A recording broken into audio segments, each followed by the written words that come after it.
Two brothers fell for me. Both left when I got sick. Now one of them works for me. Two brothers fell in love with me. The younger one won. Then I got sick, and both of them disappeared. Now one of them sits 3 desks away from me every single day. My name is Elena, and I want to tell you a story about 2 brothers, 1 illness, and the life I built from the wreckage of both. I met the Hartwell brothers at a company rooftop party in Chicago on a warm Friday evening in June. I was 24, freshly promoted, still learning how to hold a glass of wine like I belonged in rooms like that. Nathan was the older one. 31, confident, the kind of man who enters a conversation already knowing how it ends. He found me by the railing, looking out at the skyline, and said something clever about the architecture that I've honestly forgotten. But I remember the way he looked at me, like I was already something he'd decided to keep. His younger brother James arrived 40 minutes later, 28, quieter. He got himself a drink, scanned the room, and somehow ended up standing next to me without either of us quite knowing how it happened. We talked about books, then about cities, then about nothing in particular in that way that means everything. By the end of the night, both brothers had asked for my number. I gave it to both of them. I know how that sounds. But I was 24 and 2 interesting men were interested in me, and I hadn't done anything wrong yet. Nathan took me to dinner first. Expensive restaurant, perfect wine list, conversation that sparkled on the surface and didn't go very deep. He was impressive in the way that certain men are impressive, like a very well-designed lobby, beautiful to walk through, not somewhere you'd want to actually live. James took me to a bookstore on a Sunday afternoon. We spent 3 hours there. He bought me a novel I mentioned in passing at the rooftop party. He'd remembered the title, gone home and looked it up, brought it with him. Inside the front cover he'd written, "For Elena, who probably already has this but deserved to have it twice." I went home and read the whole thing that night. By the following weekend, I had made my decision. Nathan did not take it gracefully. He was too polished to make a scene, but not polished enough to hide that he was angry. He told James at a family dinner that I had played them both. James told him that wasn't what happened. They argued. Their mother called me once, just once, to tell me very calmly that I had created a problem in her family. I apologized. I meant it.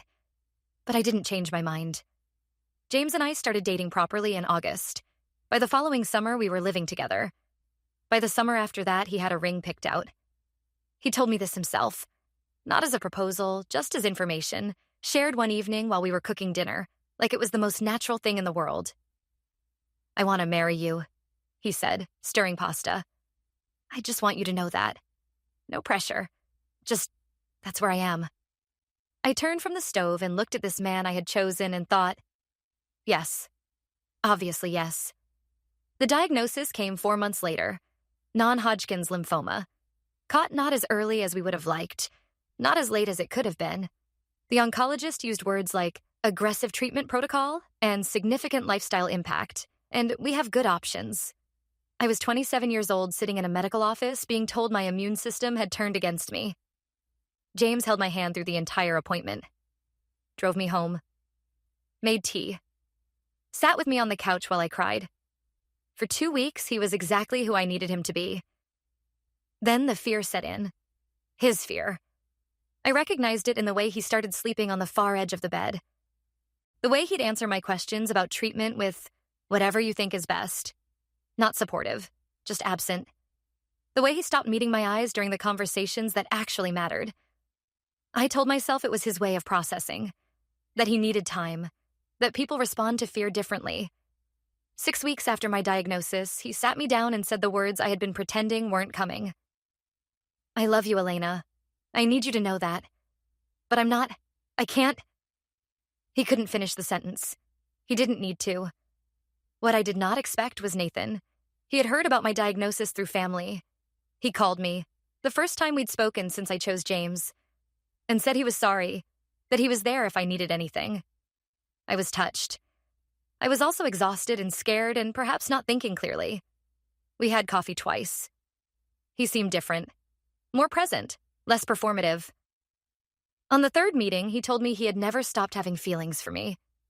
That watching his brother walk away from me had made him sick with anger. That he wanted to be there for me the way James hadn't been. I believed him. For exactly 3 weeks. Then his calls started coming less frequently. Then his texts went from immediate to hours-long delays. Then one Sunday, he canceled plans because of something that came up. And I sat alone in my apartment halfway through a round of chemotherapy and understood with absolute clarity that I was on my own. Both of them were gone. Two brothers who had competed for me were now united in the one thing they'd both chosen: themselves. I'm not going to walk you through every week of treatment. Some things belong only to the people who live them. What I will tell you is this. My friend Cassandra slept on my couch for 6 weeks during the worst of it.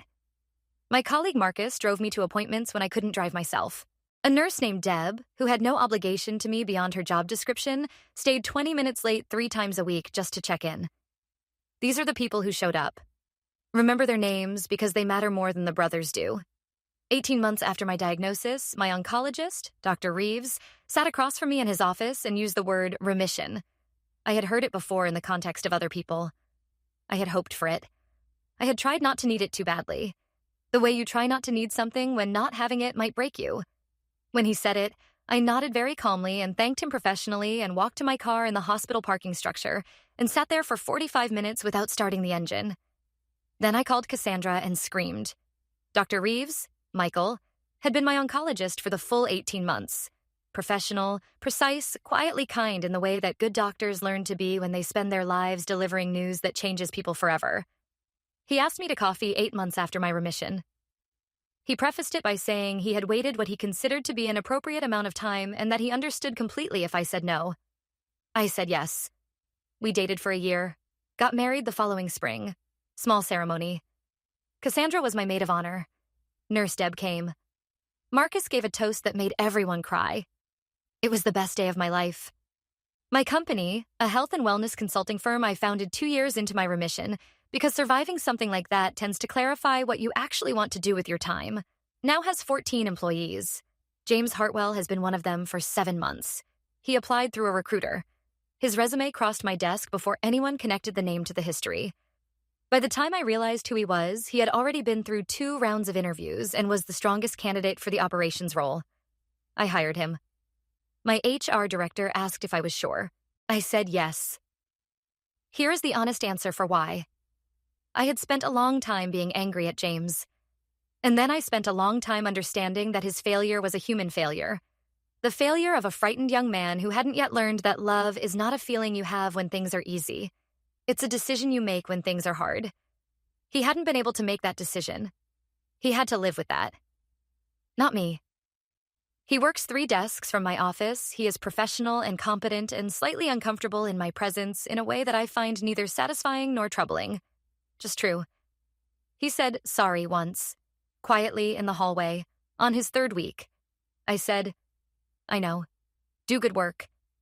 That was enough. Nathan and James haven't spoken in 4 years. Their mother told Michael at a charity event. She didn't know he was my husband until after she'd told him. That the brothers had never recovered from what happened between them. That they blamed each other in ways that had hardened into permanence. I felt something when Michael told me that. Not satisfaction. Something quieter and sadder. 2 brothers who once competed for a future with me are now estranged because of how they handled the moment that future got complicated. And I am here. Remission. Married. Building something real. Make of that what you will. I think about the girl I was at that rooftop party sometimes. 24, glass of wine, learning how to belong in rooms. She had no idea that the 2 men who would find her that night would one day show her exactly what she was made of. Not by loving her, but by leaving. I'm grateful for my life in a way that only people who almost lost it can understand. And I'm grateful for every single person who stayed. You know who you are. If this story moved you, leave a comment. Have you ever been abandoned by someone you trusted during the hardest moment of your life? You are not alone. Subscribe for a brand new story every single day. And remember, the people who leave during your storm are just making room for the ones who were always meant to stay.